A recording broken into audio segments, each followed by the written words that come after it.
talking one another. But A.J. Brown, for him to do that, it's like, yo, this is the playoffs. This is what I've been saying.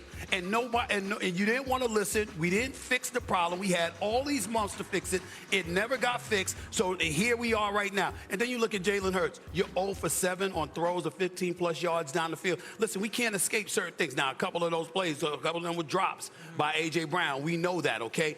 But in the same breath, you just look at them right now. Even Jalen Hurts going over to the sideline. We really calling that play? Mm-hmm. We really doing that? So, again, they had ample opportunity to fix it. And here's where I'm also going to, because I consider Howie Roseman to be the best executive in the sport right now. Right.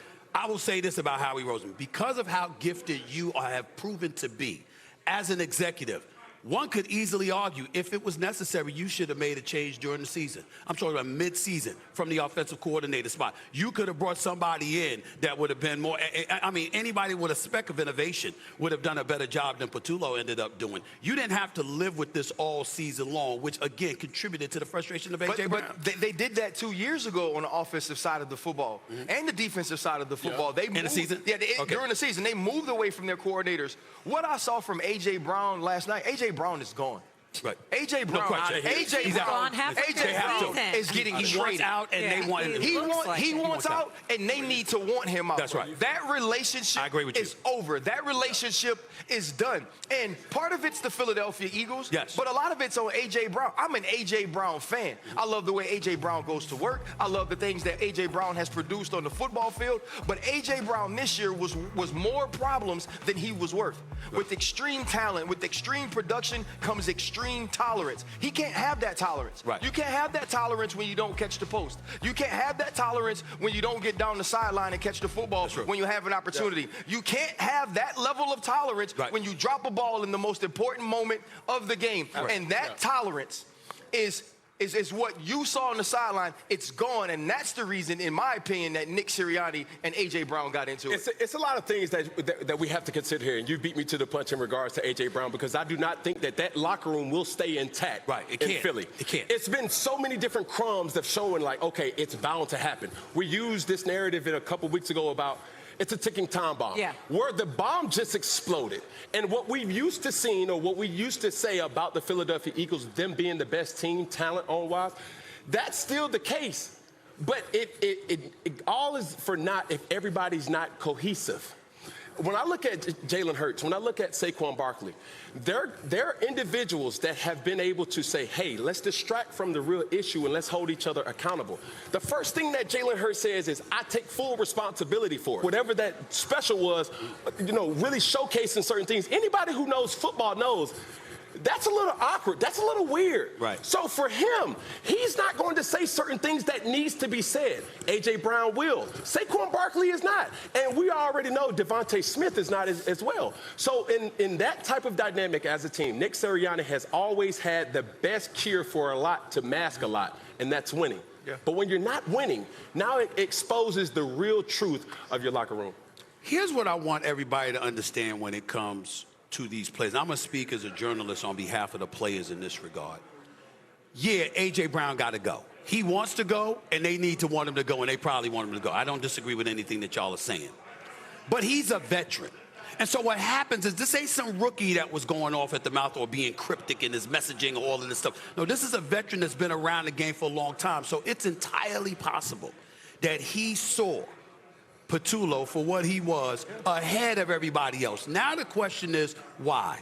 Why is he seeing what Patullo's limitations were before Nick Sirianni? Why is he seeing it before Howie Roseman? Why is he saying, do you want to defend your crown or not? Because we the reigning defending Super Bowl champions. Yo, y'all, look at the rest of the conference. Yeah. These cats are coming. Chicago's on the come up. San Francisco's coming. Seattle has arrived. L.A. is here.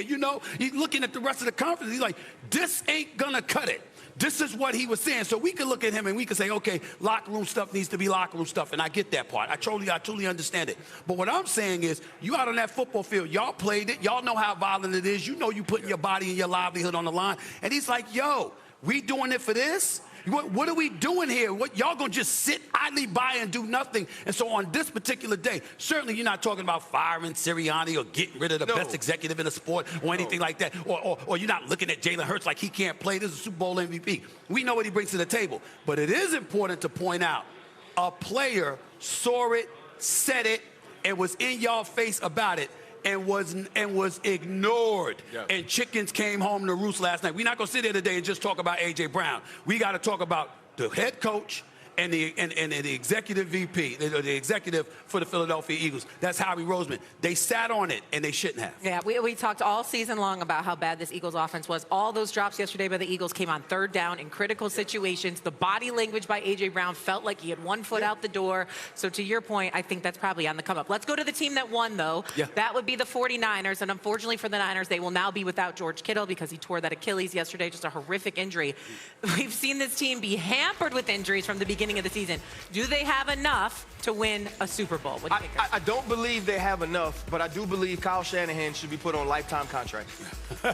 Like real talk. What Kyle Shanahan has done this season is absolutely phenomenal. To get this team to play at this level without Brock Purdy at time, without Ricky Pearsall, without Trent Williams, without Brandon Ayuk the entire season, and the way that Christian McCaffrey has put this team on his back, and the utilization of him by Kyle Shanahan, strategically and schematically, it is the greatest year I've ever seen a play caller have.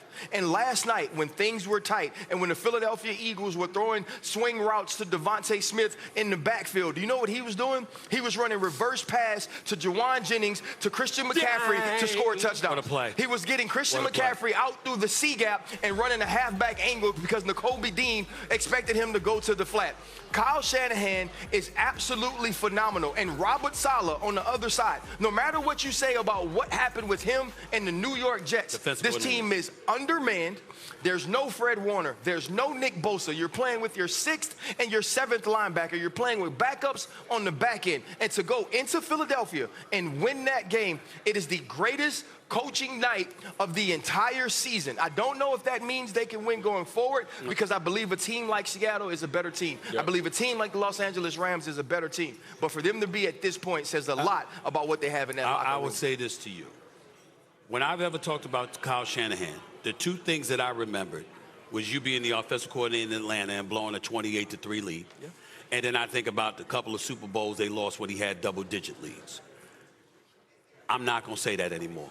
This brother is a spectacular coach, a spectacular coach. It's just that simple.